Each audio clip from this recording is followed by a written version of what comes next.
This is Susan Wheelbanks with blendedinsight.com. I am an energy healer, an intuitive, and an integrative/holistic wellness practitioner. In this podcast, I share tips, tools, and strategies that have helped me along my journey, and hopefully some of these things can help you along yours. Let's get started. Hello, bright soul. Thank you so much for joining me. I hope you are doing well wherever you are in the world.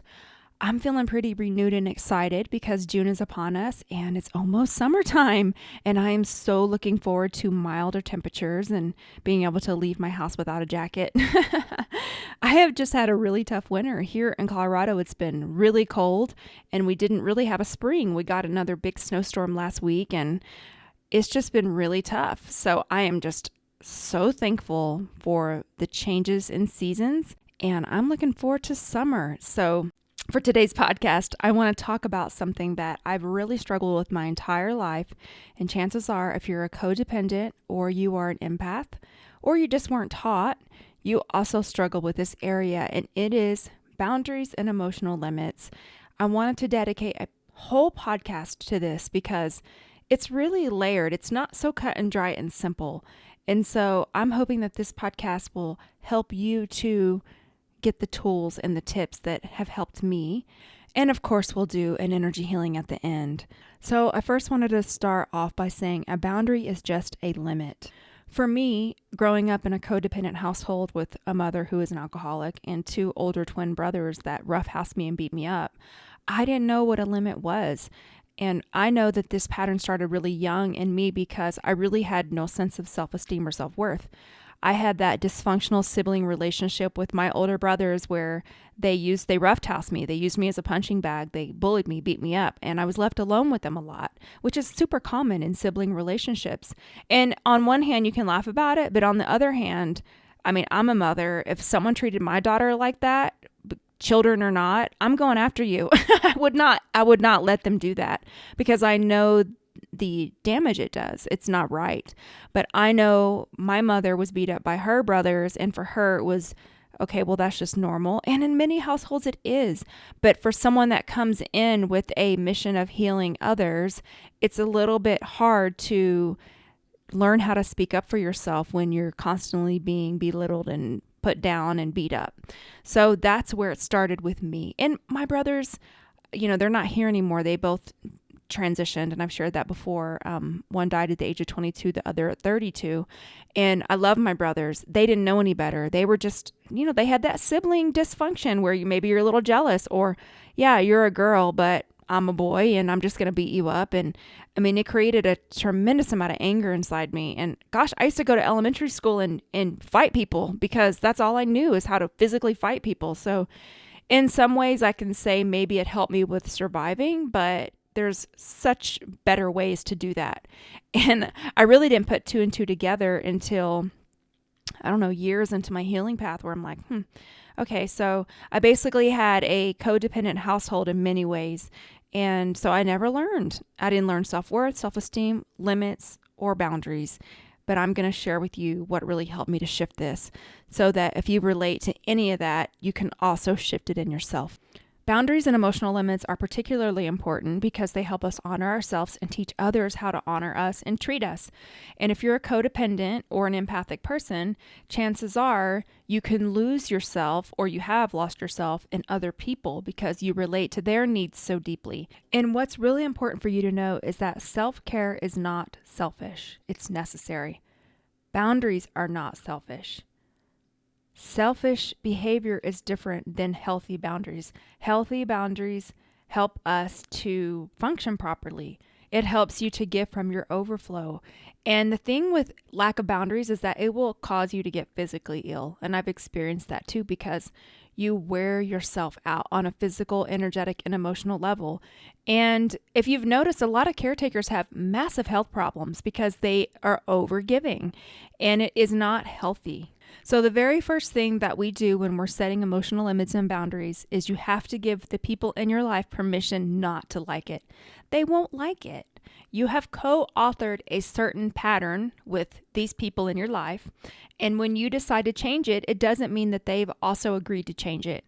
So they aren't going to like it at first. So you have to already know that. And I know for myself, I don't like confrontation and chaos. I've gotten better with it, but I was an extreme avoider of confrontation for most of my life. So I would just continue to do things to avoid the conflict. But in the end, it isn't healthy for anyone because that's not right. Nothing's going to change if I just never want to confront something that needs to be confronted. So you have to give the other person permission not to like it. Also, just because you wouldn't do something to someone else because you consider that a violation of a boundary doesn't mean that that person is ever going to realize that they are violating a boundary if you don't tell them. I remember just sitting, because I'm very logical, so I would sit and think like, could that person really think that's okay? Can't that person see how out of balance the scales are here? And no, the person couldn't, because it's my responsibility to give a voice to what I consider to be right and wrong. And it's my responsibility to stand up for myself as an adult. So if I don't give voice to what I consider to be okay with me, how in the world can I expect anyone else to figure it out? That's just not the way it works. So don't expect for someone else to just suddenly figure it out. You have to actually give your thoughts and your feelings a voice and say what it is that you want and what you feel would honor you. And eye rolls and passive aggressive behavior doesn't help, or it doesn't work. Because I've done that too, where I'm just stewing inside, but I hold it in because I don't want to rock the boat. And in the end, does it matter to them? No, because I'm still getting done whatever it is that I didn't feel like I should do, or they're getting away with it and I'm the one stuck with my own resentment and upset. So in the end, does it really make that much of a difference for that person? No. And so passive aggressive behavior it doesn't work. It just does not work. And I know it's a learned behavior, and so you can unlearn it too. So here is how you can tell in yourself when you really need to set an emotional limit or a boundary. Basically, a healthy emotional limit is the sweet spot between guilt and resentment. So if you're not doing enough, you'll feel guilty. And if you're doing too much, you'll feel resentment. And the reason why I love that is because emotional limits and boundaries are different for everyone. You may be okay doing all the household responsibilities. You may be okay doing all the shopping, or you may feel like it needs to be split. It's totally individual. And so you have to really be aware of how you're feeling inside. I had shared before, I got in a relationship with someone who was very emotionally needy, and I found myself in resentment almost all the time. I was doing all of the shopping, cooking, cleaning, taking care of my daughter, and then in my free time, I found myself sitting down being a career counselor to this person, and it was just, he was a taker. And you know what? It was my fault because I was holding all this stuff inside, trying to fulfill that abnormal patriarchal woman societal pressure that we have, where women need to be the perfect mother and stay thin and fit and cook healthy meals and do all the cleaning and also do all the shopping and work full time and be a nurturing ear. Stop it. We have this societal pressure that is absolutely absurd, and it's for sure from the patriarchal perspective. And so I have just decided I am no longer going to participate in that, and we have to shift it. But at the end of the day, it wasn't his fault. He had those old-fashioned views, and I allowed him to get away with it because I didn't want to rock the boat. Again, like I said, he was like very emotionally needy, so his energy would drain me and bulldoze me, and I didn't have the voice or the language or the tools to actually speak up and say, I'm not going to do this anymore. You need to split this down the middle. I understand you're not feeling well, because that was the other thing. He was like a very sickly person. So if I had just stood up for myself and said, I get that you're sick, but you're making me sick, and so I can't do this anymore. I didn't do it. So it was on me. And what I love about how the universe orchestrates these things is that I had thought that I was at a place in my life where I was really good with boundaries. And I had gotten much better than what I was when I was growing up.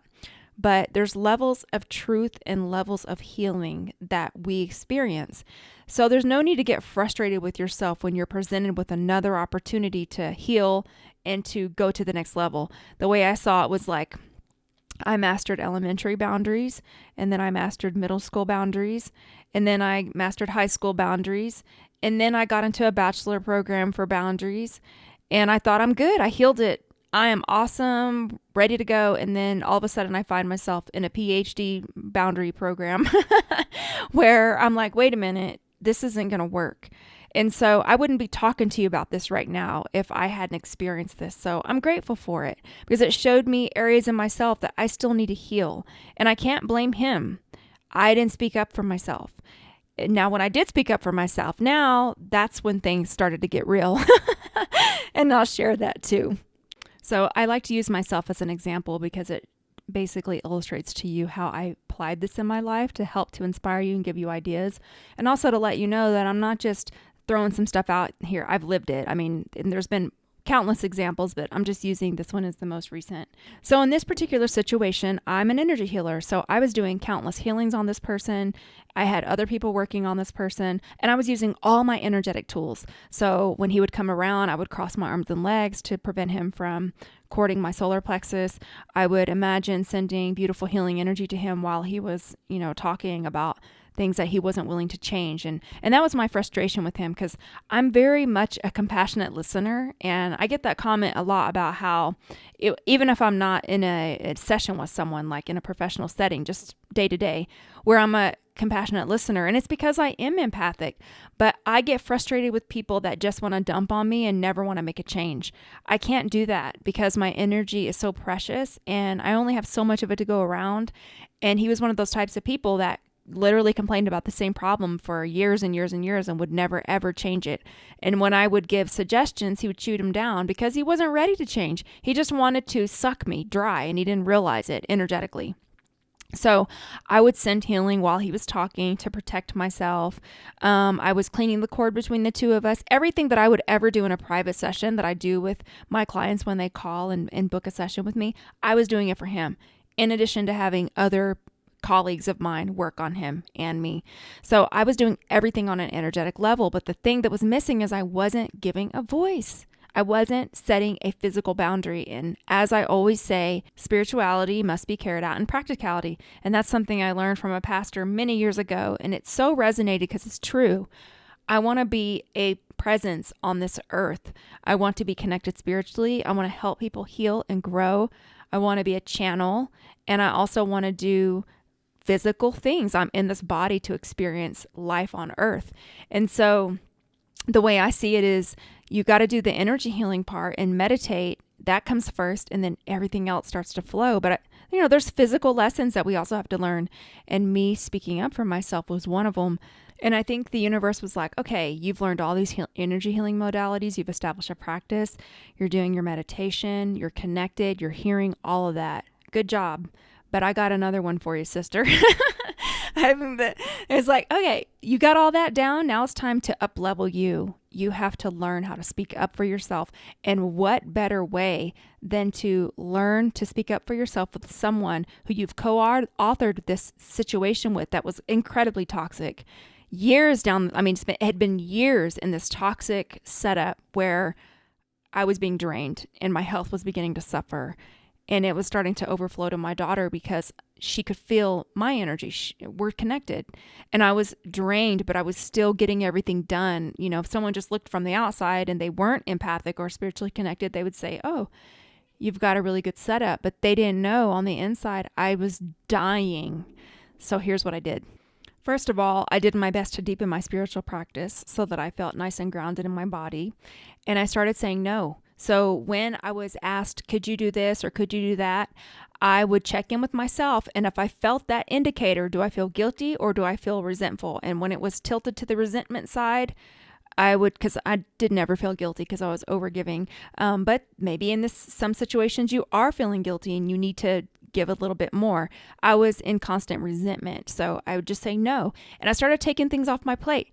I'm not going to cook that dinner. I'm not going to go to that event. I'm not going to listen to this conversation for the 400th time. I have things to do, so I'm sorry I can't listen. I can give you 15 minutes and that's it. I started setting those limits and he didn't like it at all. But remember what I said, you have to give the other person permission not to like it, because if you continue to bend over and and try to please them, you will end up in this same predicament, and you are the person that suffers. And I will tell you, he got upset, and his family was upset. They were all upset, and I was better. I started getting much, much better because I started getting my power back. And, here's the thing. When you start to set boundaries, everyone doesn't need to be in your life. And I know that that's hard because we cling to situations and we end up not speaking our truth because we have a fear of being alone or not.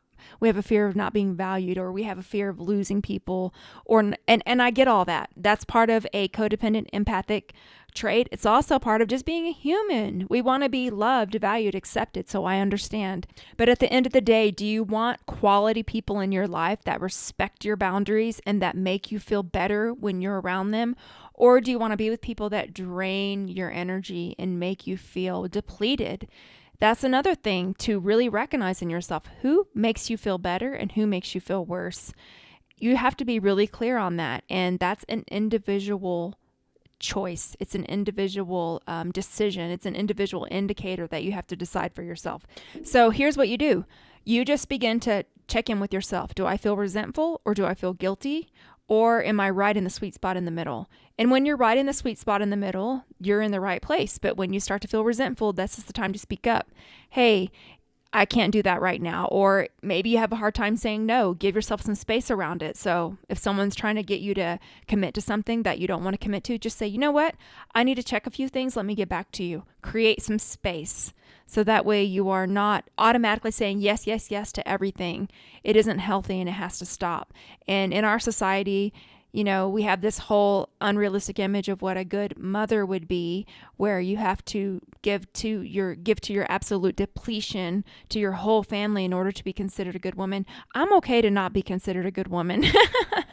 And I'm okay if someone thinks that I am not the best version of whatever it is that they have in their mind, because that is their perception and their filter.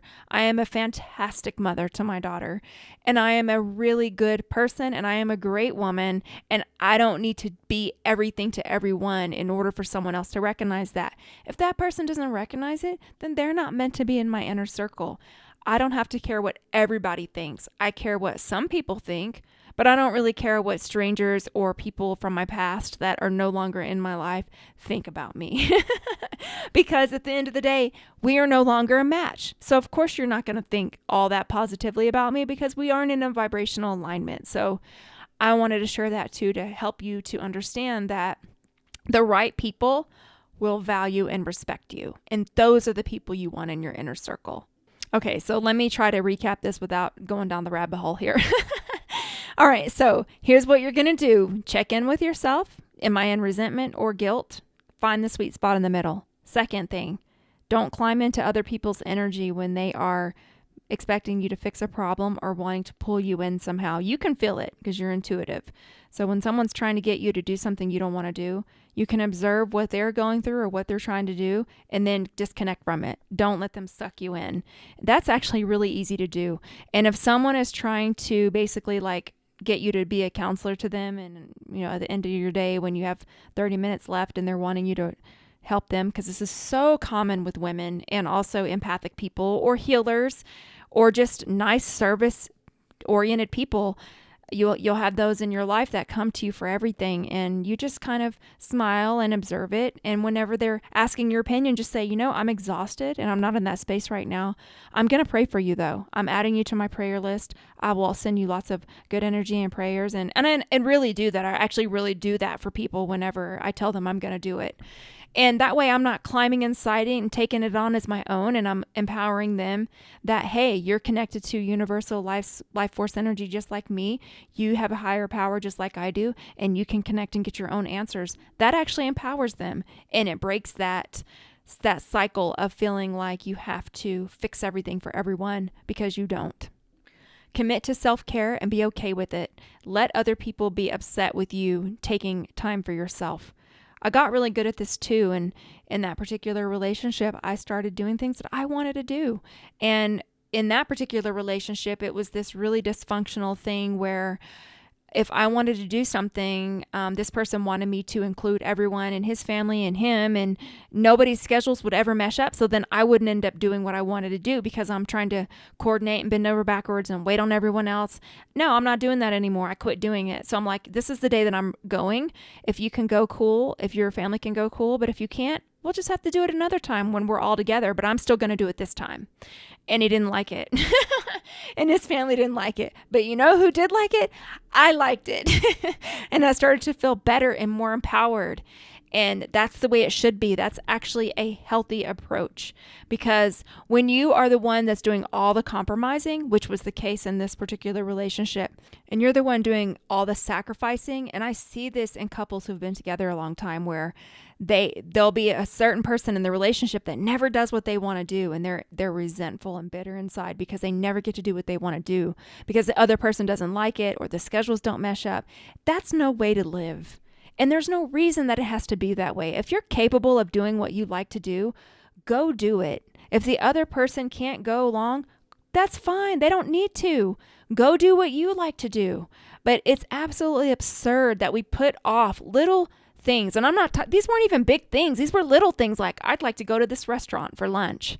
Why in the world can I not, as an adult, go to a restaurant to go have lunch by myself if I choose to? Why do I have to wait around for someone who maybe doesn't even want to go, or for all the family to go? I don't need to do that. It's not logical. And I feel like we have a really distorted image of what a healthy relationship should be and what boundaries should be. And I've learned a ton from Dr. Mario Martinez and the Mind Body Code. I've shared that before. I have his book linked on my Amazon page, but I've been studying his work for maybe 4 years now, and it just makes logical sense to me. And it's really a healthy approach. And he's a psychologist. He's studied these patterns of behavior in people and how it affects the health and how we have to break out of this. And so if you're listening to this, you're probably a person on the leading edge who does things differently than the masses.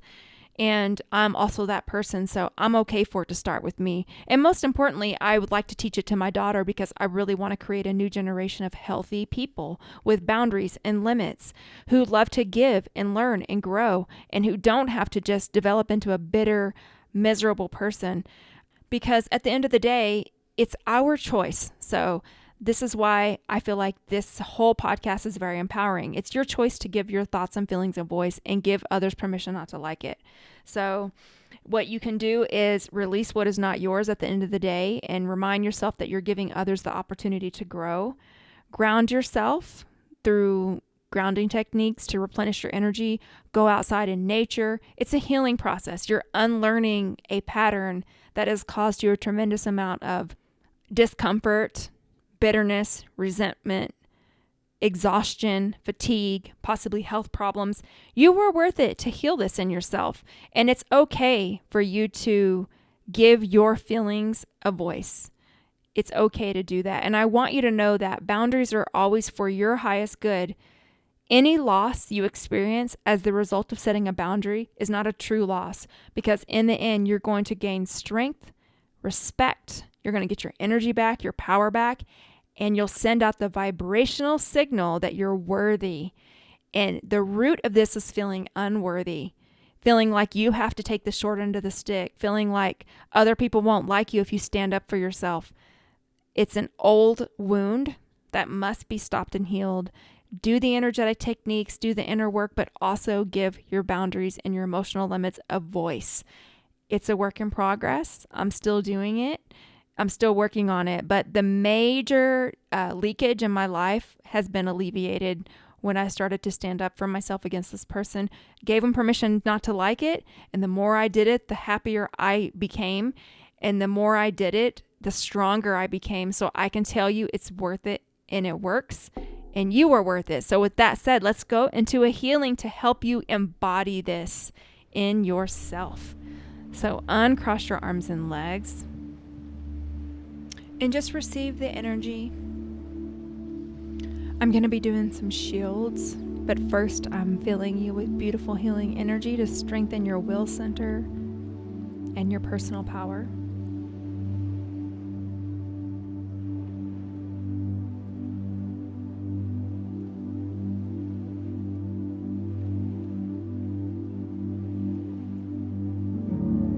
cutting cords. You might hear me spraying over here.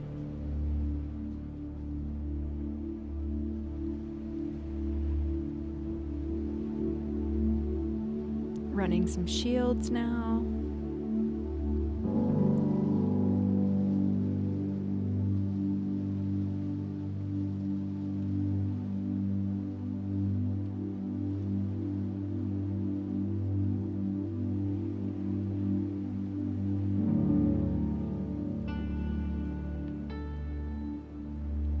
Okay, and so it is.